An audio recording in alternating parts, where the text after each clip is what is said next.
शीतला माता की प्रेरणादायक कथा। बहुत समय पहले की बात है।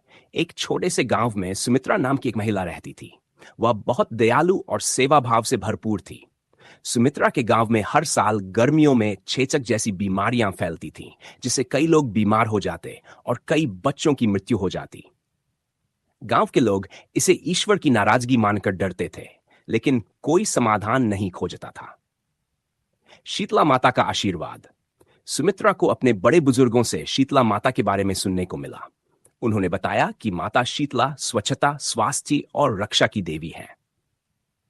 यदि लोग स्वच्छता का पालन करें और माता की भक्ति करें तो वे बीमारियों से बच सकते हैं। सुमित्रा ने निश्चय किया कि वह गांव में स्वच्छता अभियान चलाएगी। उसने सबसे पहले अपने घर और आसपास की सफाई शुरू की। धीरे धीरे वह गांव के लोगों को भी स्वच्छता का महत्व समझाने लगी। पहले लोग उसकी बातों को नजरअंदाज करते थे, लेकिन जब उन्होंने देखा कि सुमित्रा का परिवार स्वस्थ रहता है और उनके बच्चे बीमार नहीं पड़ते, तो वे भी उसकी बात मानने लगे। गांव में बदलाव। सुमित्रा ने गांव की महिलाओं को संगठित किया और तालाब, कुओं और घरों के आसपास की सफाई करने लगी। उन्होंने बीमारियों से बचने के लिए शीतला माता का व्रत और पूजन शुरू किया। धीरे धीरे गांव में बीमारियां कम होने लगीं और लोग पहले से अधिक स्वस्थ रहने लगे।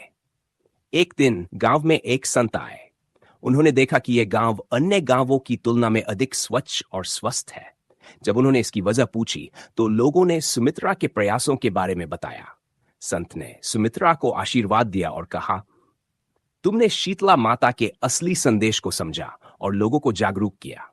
यही सच्ची भक्ति है, सेवा, स्वच्छता और सद्भावना।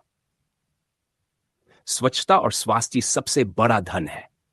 तो सच्ची भक्ति केवल पूजा में नहीं, बल्कि अच्छे कार्यों में भी है। अगर हम कुछ बदलना चाहते हैं तो शुरुआत हमें खुद से करनी होगी। इस तरह शीतला माता की कृपा और सुमित्रा के प्रयासों से पूरा गांव स्वस्थ और समृद्ध बन गया।